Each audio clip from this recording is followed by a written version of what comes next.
नमस्कार मित्रांनो, स्वागत आहे तुमचं आमच्या चॅनलमध्ये. मित्रांनो, तुम्हाला माहिती आहे का, भारताला जेव्हा 1947 साली स्वातंत्र्य मिळालं त्यावेळी जवळजवळ 200 वर्षापेक्षा जास्त संघर्ष करावा लागला. त्याच्यानंतर युनिटी ठेवावी लागली, त्यानंतरच आपल्याला हे स्वातंत्र्य मिळालेलं आहे. आता आपण जसे जसे इंडिपेंडन्सच्या 77व्या वर्षात पदार्पण करतोय त्यावेळेला आपल्याला आत्ता लक्षात येतंय की आपल्याला जे मिळालेलं खरं स्वातंत्र्य आहे, इट्स वर्थ द पर्स्यूट. मित्रांनो, आपण आपल्या राष्ट्रामध्ये स्वातंत्र्याचा गौरव आणि उत्सव साजरा करत असताना आपल्या स्वतःच्या फायनान्शियल फ्रीडमवर पण लक्ष घालणं खूप जास्त गरजेचं आहे. आपण आपल्या पायावर उभे राहतो, विशेषतः पैशाच्या बाबतीत. तर मित्रांनो, फायनान्शियल फ्रीडम म्हणजे काय? फायनान्शियल फ्रीडम म्हणजे फक्त पैशासाठी काम न करता आपण एवढे पैसे जमवले पाहिजेत की आपलं आयुष्य आरामात आणि आनंदात आपण जगू शकू. मित्रांनो, हे फक्त श्रीमंत असण्याची गरज नाही आहे, तर आपण आपलं आयुष्य किती व्यवस्थितपणे आणि आपल्याला ज्या गोष्टी पाहिजेत त्या व्यवस्थितपणे घेऊन कसं जगतो याच्याबद्दल आहे. पण आता तुमच्या मनात प्रश्न असेल की आपण तिथे कसे पोहोचू शकू, आपल्याला कुठल्या स्टेप्स फॉलो केल्या पाहिजेत की आपल्याला फायनान्शियल फ्रीडम मिळेल. तर घाबरू नका, हा व्हिडिओ त्याचसाठी आहे. तुमचं स्वतःचं फायनान्शियल फ्रीडम कशा पद्धतीने तुम्ही एन्जॉय करू शकता याच्यासाठीचे 5 गोल्स मी आज तुम्हाला सांगणार आहे. मित्रांनो, या सगळ्या प्रॅक्टिकल स्टेप्स आहेत. तुम्हाला फक्त सुरुवात करायची आहे. सुरुवात कुठून होतीये याचा विचार करू नका, सुरुवात करणं सगळ्यात जास्त गरजेचं आहे. तर मित्रांनो, तुम्हाला तुमचं फायनान्शियल फ्रीडम कसं मिळवता येईल याचे गोल्स तुम्हाला सांगण्याच्या अगोदर तुमचे स्वतःचे फायनान्शियल गोल काय आहेत हे आम्हाला जर कळालं तर आम्हाला खूप जास्त आनंद होईल. तर तुमचे फायनान्शियल गोल्स आम्हाला कमेंटमध्ये कळवा. याचबरोबर तुम्हाला तुमचं आयुष्य कसं घालवायचं आहे, तुम्हाला तुमचा वेळ कसा युटिलाइज करायचा आहे, पैसा कसा युटिलाइज करायचा आहे, हे जर आम्हाला कमेंटमध्ये कळवलं तर अजून जास्त आनंद होईल. आता आपण आपल्या विषयाकडे जाऊ. त्यापूर्वी चॅनलला सबस्क्राईब केलंय का याची खात्री करा आणि या व्हिडिओला लाईक करून जास्तीत जास्त लोकांपर्यंत शेअर करा.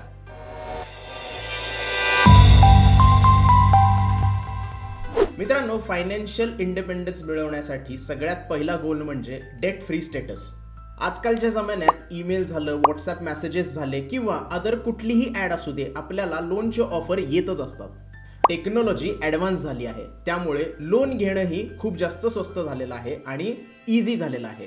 अगदी काही मिनिटात अर्ज केल्यानंतर तुमच्या अकाउंटला पैसे ट्रान्सफर झालेले असतात. याशिवाय मित्रांनो, बाय नाव पे लेटर या कंपन्यांच्या नवीन धोरणामुळे खरेदीला एक नवा डायमेन्शन मिळालेला आहे आणि याच सगळ्यामुळे डिफर पेमेंट आणि झिरो इंटरेस्ट EMI या गोष्टीला आपण आज विरोधच करू शकत नाही. इनफॅक्ट मित्रांनो, रिझर्व्ह बँकेच्या अहवालात असं दिसून आलं आहे की क्रेडिट कार्डची थकबाकी 29% वाढून 1,86,000 कोटीवर गेलेली आहे. आणि एवढंच नाही तर गेल्या एका वर्षात होम लोनची संख्या 39% वाढून 37,000 कोटीपर्यंत गेलेली आहे. पण कसं आहे मित्रांनो, एका विशिष्ट कारणासाठी पैसे उधार घेणं किंवा लोन घेणं हे आवश्यक असू शकतं, पण त्याच्यासाठी तुम्ही काळजीपूर्वक असलं पाहिजे. कारण लोन तुम्ही घेता म्हणजे तुम्ही डोक्याला टेन्शन लावून घेता आणि याच सगळ्यामुळे भविष्यात कर्ज घेणंही तुम्हाला अवघड जाऊ शकतं आणि हीच परिस्थिती जी असते ती मोठ्या पैशाच्या समस्येची सुरुवात असू शकते.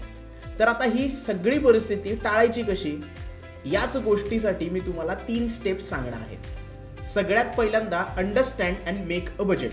सगळ्यात पहिल्यांदा तुम्हाला तुमचं बजेट तयार करायचं आहे. तुमचं मंथली इन्कम काय आहे, तुमचा एक एक रुपया कुठे खर्च होतो, तुम्ही कुठे सेव्हिंग करता, या सगळ्या गोष्टीचं एक बजेट तुम्ही तयार केलं पाहिजे.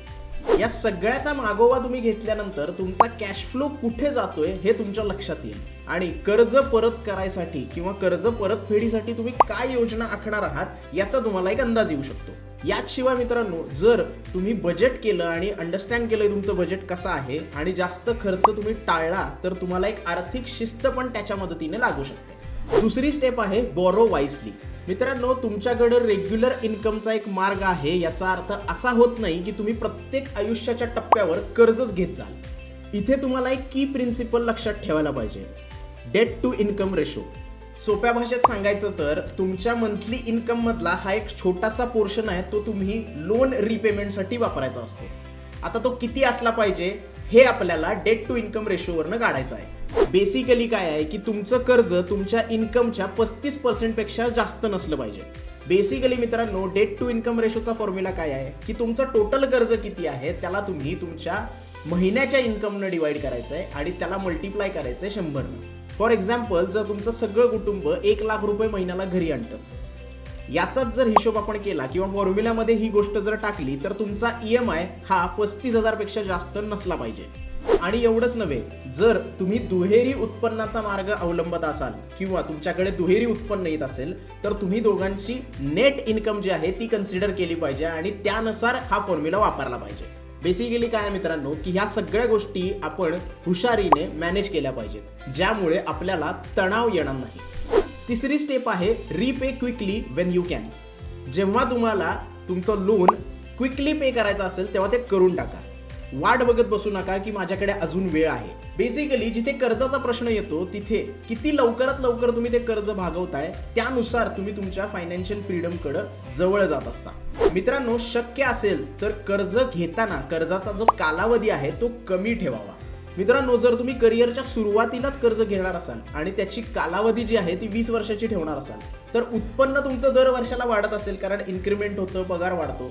आणि जर ह्या वाढलेल्या उत्पन्नातून लवकरात लवकर तुम्ही कर्जाची फेड केली तर तुमच्यासाठी ती चांगली गोष्ट ठरू शकते. मित्रांनो, सिंपल कॅल्क्युलेशन आहे. प्रत्येक वर्षी जर तुम्ही 5% तुमचा EMI वाढवला तर 20 वर्षाचा जो कालावधी आहे कर्ज परतफेडीचा तो तुम्ही 8 वर्षात पूर्ण करू शकता. शिवाय तुम्हाला बोनस किंवा मॅच्युअर इन्व्हेस्टमेंट मधून काही पैसे मिळत असतील तर ते पैसे तुम्ही कर्ज परतफेडीसाठी वापरले तर तुमचं कर्ज लवकरात लवकर संपू शकतं आणि तुम्ही फायनान्शियल फ्रीडमकडे लवकर जाऊ शकता. मित्रांनो, या 3 स्टेप वापरून तुम्ही तुमचं डेट फ्री स्टेटस मिळवू शकता. मित्रांनो, नेक्स्ट गोल आहे हॅव्हिंग मल्टिपल इन्कम सोर्स. आता सगळ्यात पहिला प्रश्न येतो की आपल्याकडे मल्टिपल इन्कम सोर्स का असले पाहिजे. मित्रांनो, या पूर्ण लिस्टमध्ये आपण debt free status, emergency fund, retirement saving, त्यानंतर वेल डायव्हर्सिफाय इन्व्हेस्टमेंट पोर्टफोलिओ आणि त्याचे सिग्निफिकन्स बोलणार आहोत. मित्रांनो, पण या सगळ्या गोल्स प्रक्रियेला सगळ्यात जास्त गती देणारं धोरण म्हणजे having multiple source of income. मित्रांनो, हा दृष्टिकोन केवळ कॅश फ्लो मध्ये भर घालत नाही तर संपत्ती जमा करण्यासाठी एक पॉवरफुल साधन ठरू शकतं. मल्टिपल सोर्स ऑफ इन्कम मुळे कंपाऊंडिंग इफेक्ट सगळ्यात जास्त चांगल्या पद्धतीने काम करतो. कसं आहे, तुम्ही जितकं जास्त कमवाल तितकी जास्त गुंतवणूक करू शकाल, तितके जास्त सेव्हिंग करू शकाल आणि तितक्या चांगल्या पद्धतीने आणि लवकरात लवकर तुमची संपत्ती वाढू शकेल. पण फक्त ग्रोथचा विचार न करता हा तुमचा प्लॅन बी आहे असा विचार इथे करा. इन्कम सोर्स जर एकापेक्षा जास्त असतील तर ते तुमच्या जीवनात स्टॅबिलिटी आणि सिक्युरिटी घेऊन येतात आणि हीच गोष्ट तुम्हाला आर्थिक मंदीच्या काळात मदत करते. शिवाय let's talk about the dreams. तुम्ही स्वप्नात बघितलंय की मला सुट्टीसाठी पॅरिसला जायचं आहे किंवा तुम्ही एका दुकानामध्ये गेलाय आणि तुम्हाला हिऱ्याची अंगठी आवडली आहे. असं स्वप्न तुम्ही बघता. त्या स्वप्नांचं काय? तर या सगळ्या स्वप्नांना प्रत्यक्षात उतरवण्यासाठी तुमच्याकडे दुसरा सोर्स ऑफ इन्कम असला पाहिजे. कारण हे जे मल्टिपल सोर्स ऑफ इन्कम आहेत हे तुमच्या स्वप्नांमध्ये आणि सत्य परिस्थितीमध्ये एका ब्रिजचं काम करतात. आता तुम्हाला प्रश्न पडला असेल की मल्टिपल सोर्स ऑफ इन्कम कसे आपण डेव्हलप करायचे. सगळ्यात पहिल्यांदा तुम्हाला तर माहिती आहे टेक्नॉलॉजीचं वर्ल्ड आहे. तुम्ही ऑनलाईन प्लॅटफॉर्मवरून तुमचं टॅलेंट जे आहे त्याचा वापर करू शकता आणि फ्रीलान्सिंग करू शकता. ब्लॉग्स लिहिणे, एडिटिंग करणे आणि इतर सगळ्या गोष्टी तुम्ही करू शकता. त्याचनंतर जर तुम्ही कोर्सेस प्रोव्हाइड केले म्हणजे बिझनेस कोचिंग झालं, स्टॉक मार्केटचे कोर्सेस झाले किंवा इतर कुठलेही कोर्सेस जर तुम्ही स्टोअर करून ऑनलाईन विकले तर तोही तुमचा मल्टिपल इन्कम सोर्स होऊ शकतो. याशिवाय स्टॉक मार्केटमध्ये जर तुम्ही इन्व्हेस्टमेंट करत असाल आणि डिव्हिडंड देणाऱ्या स्टॉकमध्ये जर तुम्ही इन्व्हेस्टमेंट केली किंवा रिअल इस्टेटमध्ये इन्व्हेस्टमेंट केली तर तोही तुमच्यासाठी एक इन्कम सोर्स बनू शकतो. याशिवाय तुमच्या स्किलचा वापर करून तुम्ही ऑनलाईन कोर्सेस शिकवू शकता, ऑनलाईन क्लासेस घेऊ शकता आणि त्याच्यातून इन्कम जनरेट करू शकता. मित्रांनो, बेसिकली काय आहे की तुमचं फायनान्शियल इंडिपेंडन्स साजरं करणं म्हणजे फक्त पैसा कमवणं हे नसून इमर्जन्सी सिच्युएशनला तुम्ही ते कशा पद्धतीने यूज करता किंवा इमर्जन्सी सिच्युएशनमध्ये तुमच्याकडे किती फंड आहे याच्याबद्दलचं धोरण आहे. आणि याचसाठी आपण आपल्या नेक्स्ट पार्टमध्ये बघणार आहोत की इमर्जन्सी फंड काय आहे. मित्रांनो, India is a nation of planners. आपण प्रत्येक गोष्टीची प्लॅनिंग करत असतो. आपल्या मुलांच्या शिक्षणाचं प्लॅनिंग, त्यांच्या लग्नाचं प्लॅनिंग, घर घ्यायचं प्लॅनिंग, गाडी घ्यायचं प्लॅनिंग. पण या सगळ्या गोष्टीचं प्लॅनिंग करत असताना काही इमर्जन्सी आपल्याकडे आली तर आपण त्या गोष्टीचं प्लॅनिंग करतो का? मित्रांनो, एका सर्वेक्षणात असं दिसून आलं आहे की 75% भारतीय लोकांकडे इमर्जन्सी फंडच नाही आहे. पण मित्रांनो, एक गोष्ट आपल्याला लक्षात घेण्यासारखी आहे की कुठलाही क्रायसिस हा आधी वॉर्निंग देऊन येत नाही. मग ती मेडिकल इमर्जन्सी असो किंवा 2020 मध्ये आपण बघितलेली पॅन्डेमिक असो, ज्यामध्ये आपण बघितलं की प्रचंड प्रमाणात ले ऑफ झाले किंवा लॉकडाऊनमध्ये लोक कामावरनं काढून टाकले गेले. तर ही एक इमर्जन्सी सिच्युएशन असू शकते आणि अशा वेळी आपला इमर्जन्सी फंड आपल्या मदतीला येतो. आता बऱ्याच लोकांना हा प्रश्न असतो की इमर्जन्सी फंड म्हणजे नेमकं काय. मित्रांनो, बेसिकली इमर्जन्सी फंड म्हणजे एक सेफ्टी नेट आहे तुमच्यासाठी आणि तुमच्या कुटुंबासाठी, आणि तुम्ही ज्या योजना बनवलेल्या आहेत किंवा तुम्ही जी इन्व्हेस्टमेंट केलेली आहे ती सेव्ह करण्यासाठी. मित्रांनो, जर तुमच्याकडे इमर्जन्सी फंड असेल तर तुम्ही हाय कॉस्ट बॉरोइंग पासून वाचू शकता. आता दुसरा प्रश्न येतो की इमर्जन्सी फंडसाठी आपल्याला किती पैसे सेव्ह करावे पाहिजेत. जर तुम्हाला इमर्जन्सी फंडमध्ये किती पैसे टाकायचे याचा शोध घ्यायचा असेल तर तुमच्या महिन्याचे जो खर्च आहे, म्हणजे रेंट असेल, स्कूल फी असेल, तुमचा EMI असेल, इलेक्ट्रिसिटी बिल असेल किंवा अदर युटिलिटी बिल्स असतील ना, त्याची तुम्ही एक लिस्ट काढायची आहे आणि त्याचा एक अंदाज घ्यायचा आहे की आपल्याला याच्यासाठी किती रुपये खर्च करावे लागतात. एवढंच नाही मित्रांनो, हा खर्चाचा तुम्ही जो हिशोब लावताय हा 3 ते 6 महिन्याचा करायचा आहे, कारण इमर्जन्सी ही किती दिवस राहील हे आपल्याला माहित नसतं. त्यामुळे कमीत कमी 6 महिन्याचा इमर्जन्सी फंड आपल्याकडे असलाच पाहिजे. त्यामुळे मित्रांनो, जर तुम्ही महिन्याला 40,000 रुपये बेसिक नीड्ससाठी खर्च करत असाल तर तुमच्याकडे 2 ते 2.5 लाखाचा इमर्जन्सी फंड असलाच पाहिजे. मित्रांनो, त्यानंतरचा प्रश्न येतो की how to start saving for the emergency fund. सगळ्यात पहिल्यांदा तुम्ही एक टार्गेट सेट करा की तुमच्या इमर्जन्सी फंडची साईज किती असेल. ती 1 लाख असेल, 2 लाख असेल का 3 लाख असेल. आता तुमच्याकडे एक टार्गेट आहे, मग त्या टार्गेटला अचीव करण्यासाठी तुम्ही किती रुपये दर महिन्याला सेव्ह करू शकता हे तुम्ही डिसाईड करायचं आहे. तुम्ही 1,000 रुपये सेव्ह करू शकता का 5,000 रुपये सेव्ह करू शकता, पण ते रेग्युलरली सेव्ह झाले पाहिजे. आणि तिसरी स्टेप म्हणजे ही सगळी जी सेव्हिंग तुम्ही दर महिन्याला रेग्युलरली करणार आहे ती ऑटोमेटेड केली पाहिजे. असं नाही की ह्या महिन्यात मी सेव्ह केलाय, पुढच्या महिन्यात नाही मला सेव्ह करायला जमलं. तर ह्या गोष्टी ऑटोमेटेड करा, म्हणजे तुमचे ते पैसे इमर्जन्सी फंडमध्ये ऑटोमॅटिकली कट होतील. आता तुम्ही बचत करायला तर सुरुवात केली, तर त्यानंतरचा सगळ्यात मोठा प्रश्न म्हणजे हा फंड जो आहे तो कुठे ठेवायचा, जेणेकरून मला त्याच्यावर रिटर्न पण मिळत राहतील. आणि सगळ्यात महत्त्वाचं म्हणजे लिक्विडेट करता आलं पाहिजे, ज्यानं तुमची रिस्क कमी होईल. आणि या सगळ्या गोष्टीसाठी सेव्हिंग अकाउंट हा एक चांगला पर्याय ठरू शकतो. एवढंच नाही, जर सेव्हिंग अकाउंटमध्ये इंटरेस्ट रेट कमी मिळत असेल तर लिक्विड म्युच्युअल फंडमध्ये तुम्ही ही अमाऊंट ठेवू शकता. लो रिस्क असते, लिक्विडिटी चांगली असते आणि सेव्हिंग अकाउंटपेक्षा जास्त रिटर्न्सही आपल्याला तिथे मिळतात. याच शिवाय मित्रांनो, तुमच्याकडे रिकरिंग डिपॉझिट ज्याला आपण RD म्हणतो किंवा फिक्स डिपॉझिट ज्याला आपण FD म्हणतो हाही पर्याय उपलब्ध आहे. परंतु मित्रांनो, या दोन्हीमध्ये तुम्हाला एक गोष्ट लक्षात ठेवली पाहिजे. मॅच्युरिटी टायमिंगच्या अगोदर तुम्हाला जर पैसे काढायचे असतील तर तुमच्याकडून एक्स्ट्रा चार्ज किंवा फी घेतली जाते. RD म्हणजे काय मित्रांनो, जेव्हा तुम्ही एक फिक्स अमाऊंट रेग्युलरली प्रत्येक महिन्याला इन्व्हेस्ट करता त्याला आपण RD म्हणतो. आणि FD म्हणजे एका फिक्स इंटरेस्ट रेटनं तुम्ही एक सर्टन अमाऊंट विशिष्ट टायमिंगसाठी इन्व्हेस्ट करता. हे होतं मित्रांनो इमर्जन्सी फंड बद्दल. इमर्जन्सी फंड बद्दल अजून डिटेल जाणून घ्यायचे असतील तर आमचा एक व्हिडिओ आहे इमर्जन्सी फंडवर, तो तुम्ही बघू शकता. त्याची लिंक तुम्हाला डिस्क्रिप्शनमध्ये मिळून जाईल. एक गोष्ट लक्षात ठेवा मित्रांनो, तुम्ही वाचवलेला प्रत्येक रुपया म्हणजे तुमच्या फायनान्शियल इंडिपेंडन्सकडे टाकलं जाणारं तुमचं एक पाऊल आहे. तर मित्रांनो, आपली ही फायनान्शियल इंडिपेंडन्सची जर्नी आपण आत्तापर्यंत तर बघितली, पण या जर्नीमध्ये आपल्याला शेवट जर गोड करायचा असेल तर रिटायरमेंट प्लॅनिंग करणं खूप जास्त गरजेचं आहे. आणि आपला पुढचा जो गोल आहे तो हाच आहे की रिटायरमेंट सेव्हिंग कशा पद्धतीने करायची आहे. मित्रांनो, करंट इन्फ्लेशन रेट 5% आसपास असल्यामुळे आपल्याकडे मेडिकल इन्फ्लेशन पण आहे. 2021 मध्ये भारतातील मेडिकल इन्फ्लेशन 14% वर पोहोचलेलं आहे. आणि हे इथेच थांबत नाही मित्रांनो, एका रिपोर्टनुसार यावर्षी हेच इन्फ्लेशन 10% वाढणं अपेक्षित आहे. मित्रांनो, कंटिन्युअसली कॉस्ट ऑफ लिव्हिंग वाढत आहे, त्यामुळे आपल्याला हाय एक्सपेन्ससाठी तयार राहिलं पाहिजे. मित्रांनो, जेव्हा आपण रिटायरमेंटची प्लॅनिंग करतो त्यावेळेला आपली करंट सिच्युएशन, आपले फायनान्शियल गोल्स, रिस्क कॅपिटेट काय आहे या सगळ्यांचा विचार करावा लागतो. तर मग आता तुम्हाला मी काही अशा स्ट्रॅटेजीज सांगतो ज्यामुळे तुमचं रिटायरमेंट प्लॅनिंग एकदम सोपं होऊ शकतं. सगळ्यात पहिली स्टेप म्हणजे स्टार्ट अर्ली. मित्रांनो, पॉवर ऑफ कंपाऊंडिंग, जेवढा जास्त वेळ तुम्ही त्याला द्याल तेवढा तो चांगल्या पद्धतीने काम करतो, अगदी एका स्नोबॉल प्रमाणे. मित्रांनो, जर तुम्ही कंपाऊंडिंगचा विचार करत असाल तर तुमच्या लहानपणामध्ये मी तुम्हाला घेऊन जाणार. स्नोबॉल हा सगळ्यांनीच तयार केला असेल. स्नोबॉल तयार करताना सुरुवातीला तो लहान असतो आणि जसं जसं आपण त्याला पुढे नेतो तो मोठा होत राहतो. कंपाऊंडिंगचं तसंच आहे. तुम्ही जर सुरुवात छोट्या गोष्टीने केली किंवा लवकर जर केली तर नंतरच्या वर्षामध्ये त्याचे इफेक्ट आपल्याला आपोआप बघायला मिळतात.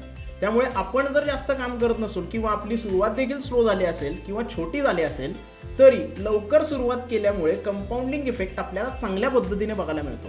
त्यामुळे मित्रांनो, तुमच्या वयाच्या 20वीत किंवा 30वीत जर तुम्ही रिटायरमेंटची प्लॅनिंग सुरू केली तर हा कंपाऊंडिंग इफेक्ट तुमच्यासाठी खूप चांगल्या पद्धतीने काम करून तुमची रिटायरमेंट आनंदीदायी घालवू शकतो. दुसरं म्हणजे डायव्हर्सिफाय युअर इन्व्हेस्टमेंट.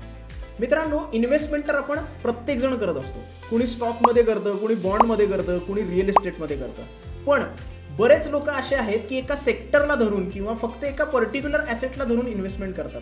याच शिवाय जर तुम्हाला इन्व्हेस्टमेंट करायचीच आहे तर तुम्ही तुमचा जो अकाउंट आहे, तुमचा जो पोर्टफोलिओ आहे तो वेगवेगळ्या ठिकाणी करा.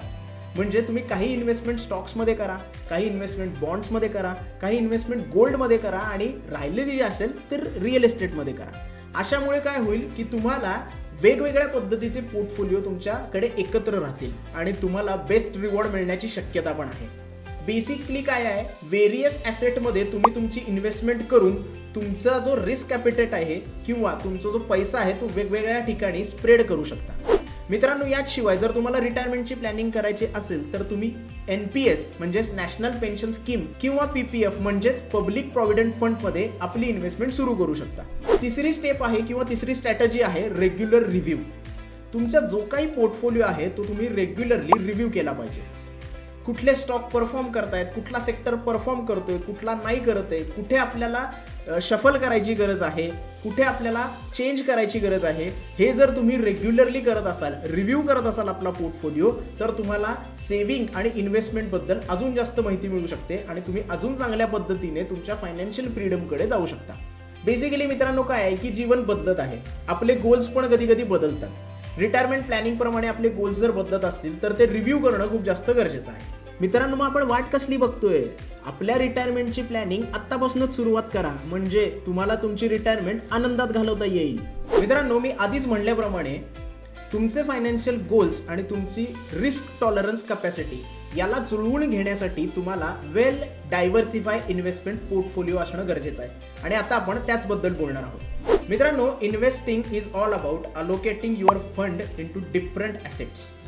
म्हणजे तुम्ही तुमचा पैसा वेगवेगळ्या ॲसेटमध्ये इन्व्हेस्ट करता आणि डायव्हर्सिफिकेशन यालाच म्हणतात.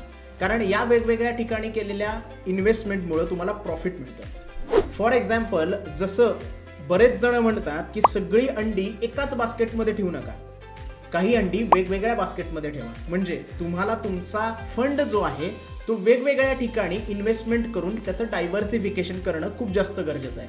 पण आता तुम्हाला प्रश्न पडला असेल की डायव्हर्सिफिकेशनच का करायचं? तर तुमची जी इन्व्हेस्टमेंट आहे ती एका सेक्टरमध्ये जर झाली आणि तो सेक्टर जर परफॉर्मन्स केला नाही तर तुमच्यावर प्रेशर येऊ शकतं की बाबा माझे पैसे बुडायला लागलेले आहेत. अशा वेळी जर तुम्ही तुमचा फंड दुसरीकडे इन्व्हेस्ट केला असेल, म्हणजे डायव्हर्ट केला असेल, डायव्हर्सिफाय केला असेल, तर एक सेक्टर जर परफॉर्म करत नसेल तर दुसऱ्या सेक्टरकडून त्याची भरपाई होते. म्हणून आपला पोर्टफोलिओ नेहमी डायव्हर्सिफाय ठेवला पाहिजे. आता या सगळ्या गोष्टी मी तुम्हाला एक्सप्लेन करतो त्याही डिटेलमध्ये. 2 प्रकारचे रिस्क असतात. एक असते सिस्टमॅटिक रिस्क आणि दुसरी असते अनसिस्टमॅटिक रिस्क. सगळ्यात पहिल्यांदा सिस्टमॅटिक रिस्क काय असते ते बघूया. सिस्टमॅटिक रिस्क म्हणजे काय की तुमची जी इन्व्हेस्टमेंट आहे त्याला कुठल्या तरी सिस्टीममुळे किंवा पॉलिटिकल इश्यूमुळे इफेक्ट होणं, म्हणजे GDP growth, Jio political issue. आता अनसिस्टमॅटिक रिस्क म्हणजे काय की ही रिस्क कुठल्या तरी बिझनेसशी किंवा कुठल्या तरी कंपनीशी जोडली गेलेली असते. इन्क्रीज झालेले इंटरेस्ट रेट, इन्क्रीज झालेली बॉन्ड यील्ड, कुठल्या तरी कंपनीमध्ये अनस्टेबिलिटी असेल तर ही रिस्क आपल्यासमोर येऊ शकते आणि आपला फंड धोक्यात येऊ शकतो. याशिवाय कमोडिटीमधली चढ उतार जी आहे ती पण आपल्याला एक रिस्कच आहे. बेसिकली आपण जेव्हा आपला फंड किंवा पोर्टफोलिओ डायव्हर्सिफिकेशनच्या मदतीने कंट्रोल करायचा प्रयत्न करण्याचं बोलतो, म्हणजेच आपण डायरेक्टली अनसिस्टमॅटिक जी रिस्क असते तिच्याबरोबरच डील करत असतो. बेसिकली डायव्हर्सिफिकेशनमध्ये आपण आपला जो फंड असतो तो वेगवेगळ्या ॲसेट्समध्ये इन्व्हेस्ट करतो आणि मार्केटमध्ये काहीही चढउतार झाला तर एका मार्केटमध्ये चढउतार झाला तर दुसरीकडून आपली ती जी भरपाई आहे ती होऊ शकते आणि आपली रिस्क जी आहे ती डिफरंट ठिकाणी स्प्रेड होते. म्हणजेच आपला पैसा वेगवेगळ्या ठिकाणी स्प्रेड झालेला असतो आणि हीच गोष्ट रिस्क जी असते ती थोडीशी कमी करते आणि याच मोमेंटला आपण कोरिलेशन असं म्हणतो. आता निगेटिव्ह कोरिलेशन म्हणजे काय की 2 इन्व्हेस्टमेंटचे आपल्याकडे सोर्स आहेत आणि ते दोन्ही वेगवेगळ्या दिशेने जात आहेत. फॉर एक्झाम्पल गोल्ड आणि स्टॉक. हिस्ट्रीमध्ये आपल्याला असं दिसून आलं आहे की स्टॉकची प्राइस जर कमी होत असेल, म्हणजे स्टॉक मार्केट जर पडत असेल तर गोल्डच्या प्राइसेस वाढतात आणि गोल्डची प्राइस कमी होत असेल तर स्टॉकच्या प्राइसेस वाढतात. आणि हेच निगेटिव्ह कोरिलेशन आहे. आणि म्हणूनच तुम्ही गोल्ड आणि स्टॉक या दोन्हीमध्ये जर इन्व्हेस्टमेंट केली तर एक जर चांगला परफॉर्म करत नसेल तर दुसरा त्याची भरपाई करून देतो आणि तुमचा पोर्टफोलिओ लो रिस्कवर येतो. आता सगळ्यात महत्त्वाचा प्रश्न म्हणजे इंडियामध्ये तुम्ही डायव्हर्सिफिकेशन कसं करता. सगळ्यात पहिल्यांदा आहे बाय ॲसेट क्लास. मित्रांनो, तुमचा पोर्टफोलिओ वेगवेगळ्या ठिकाणी डायव्हर्सिफाय झालाय हे तुम्हाला माहिती करून घ्यायचं असेल तर काही पैसा इक्विटीमध्ये, काही पैसा बॉन्ड्समध्ये, काही पैसा गोल्डमध्ये, रिअल इस्टेटमध्ये, इवन फॉरेन एक्सचेंजमध्ये इन्व्हेस्ट आहे का याची खात्री करून घ्या. दुसरं म्हणजे by the quality of a debt fund. तुम्ही तुमचा पैसा सरकारी किंवा कॉर्पोरेट बॉन्ड्समध्ये किंवा डेट फंडमध्ये इन्व्हेस्ट केला आहे का हे पहिल्यांदा बघून घ्या. आणि जर केला नसेल तर तो गुंतवा पहिल्यांदा.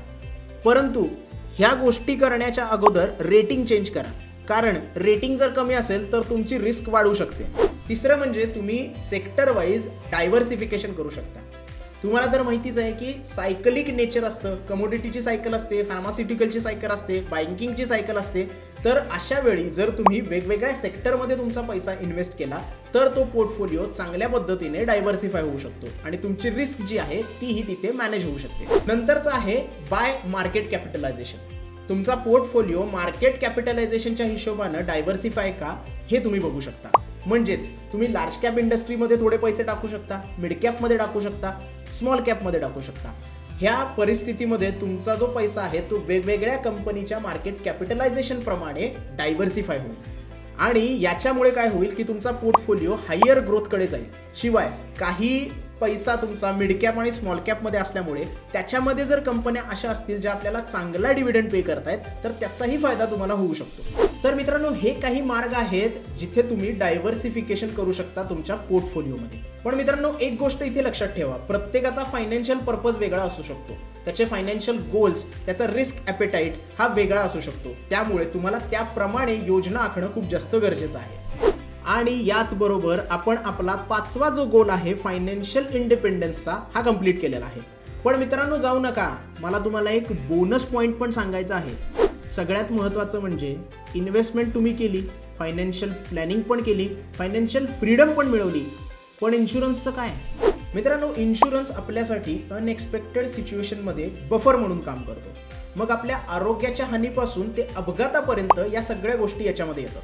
मित्रांनो, मी आधी म्हणल्याप्रमाणे वैद्यकीय खर्च हा वाढत आहे आणि हेल्थ इन्शुरन्स आपल्याला इथेच मदत करतो. अशा काही अनएक्सपेक्टेड सिच्युएशनमध्ये आपल्याला फायनान्शियल मदत हेल्थ इन्शुरन्समधून होऊ शकते. मित्रांनो, कुटुंबातील एका मुख्य कमवत्या व्यक्तीला जर काय झालं तर हेल्थ इन्शुरन्स आपल्याला हेच सुनिश्चित करतो की त्याच्या कुटुंबाकडे खर्चासाठी पुरेसे पैसे आहेत. मग त्याचा दैनंदिन खर्च असो किंवा त्याच्या मुलांच्या शाळेची फी असो. मित्रांनो, आपल्या सगळ्यांचं स्वप्न असतं की आपल्या मुलांनी चांगल्या शाळेमध्ये किंवा चांगल्या कॉलेजमध्ये ॲडमिशन घ्यावं. तर काही इन्शुरन्स अशी आहेत जे तुमच्या मुलांचं हे स्वप्न आणि तुमचं हे स्वप्न पूर्ण करतात. उदाहरणार्थ, चाइल्ड प्लॅन ही एक अशी इन्शुरन्स पॉलिसी आहे जी तुमच्या मुलांच्या भविष्यासाठी काम करते आणि पॉलिसी टर्म ठरवते. आणि जेव्हा ती मॅच्युअर होते तेव्हा तुम्हाला एक रकमी पैसे मिळतात जे तुम्ही तुमच्या मुलाच्या शिक्षणासाठी वापरू शकता. ही रक्कम तुम्ही मुलाच्या लग्नासाठी पण वापरू शकता. असं काही मॅन्डेटरी नाही आहे की शिक्षणासाठीच वापरली पाहिजे. मित्रांनो, आपली घरं आपल्यासाठी खूपच खास असतात, पण अनएक्सपेक्टेड सिच्युएशन घरावर पण येऊ शकते. आग लागणे किंवा अजून काही होणे. यासाठी होम इन्शुरन्स आपल्याला ती नुकसान भरपाई देण्यास मदत करतात. मित्रांनो, इन्शुरन्स म्हणजे फक्त आर्थिक साधन नाही आहे, it's a peace of mind. हे तुम्हाला काय सांगतं की तुमच्याकडे एक बॅकअप आहे, तुमच्याकडे सेफ्टी नेट आहे आणि ज्याच्या मदतीनं तुम्ही तुमचं फायनान्शियल फ्रीडमचं सार लक्षात घेऊ शकता. अँड दॅट्स अ रॅप मित्रांनो. बेसिकली मित्रांनो, फायनान्शियल इंडिपेंडन्स म्हणजे काय की तुम्ही तुमची संपत्ती वाढवणं, तुमची रिस्क टॉलरन्स व्यवस्थितपणे समजावून घेणं आणि तुमचं आयुष्य आनंदात आणि फ्रीली जगणं. आणि याचसाठी सगळ्यात पहिल्यांदा तुम्ही डेट फ्री स्टेटस अचीव केलं पाहिजे आणि चेन ऑफ लायबिलिटीजमधून बाजूला झालं पाहिजे. दुसरं, अनएक्सपेक्टेड सिच्युएशनसाठी तुमच्याकडे इमर्जन्सी फंड असला पाहिजे. तिसरं म्हणजे तुम्ही तुमच्या रिटायरमेंट प्लॅनिंग करून त्यासाठी पैसे सेव्ह केले पाहिजे. चौथं म्हणजे तुमचा पोर्टफोलिओ जो आहे तो वेल डायव्हर्सिफाय असला पाहिजे, कारण सगळे पैसे एका ठिकाणी इन्व्हेस्टमेंट करून चालणार नाही. नंतरचं म्हणजे तुमच्याकडे मल्टिपल सोर्स ऑफ इन्कम पाहिजेत, जी तुमची ग्रोथ आहे ती फास्ट ट्रॅकवर नेण्यास मदत करते. मित्रांनो, सगळ्यात शेवटी म्हणजे इन्शुरन्सला कधीही अंडर एस्टिमेट करू नका. हे तुमच्यासाठी आणि तुमच्या जीवलगांसाठी एक सेफ्टी नेट आहे. हा व्हिडिओ बघितल्यानंतर आता तुम्हाला लक्षात येईल की तुम्ही फायनान्शियल इंडिपेंडन्सच्या मार्गावर आहात. आता तुमच्यासाठी एक प्रश्न आहे, ज्याचं उत्तर तुम्ही मला कमेंटमध्ये द्यायचं आहे.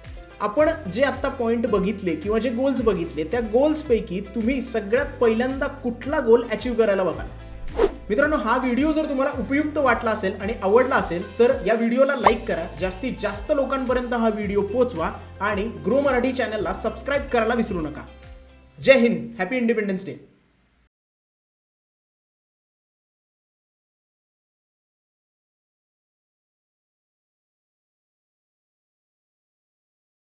Investment in securities market are subject to market risks. Read all the related documents carefully before investing. Please read the risk disclosure documents carefully before investing in equity shares, derivatives, mutual fund, and or other instruments traded on the stock exchanges.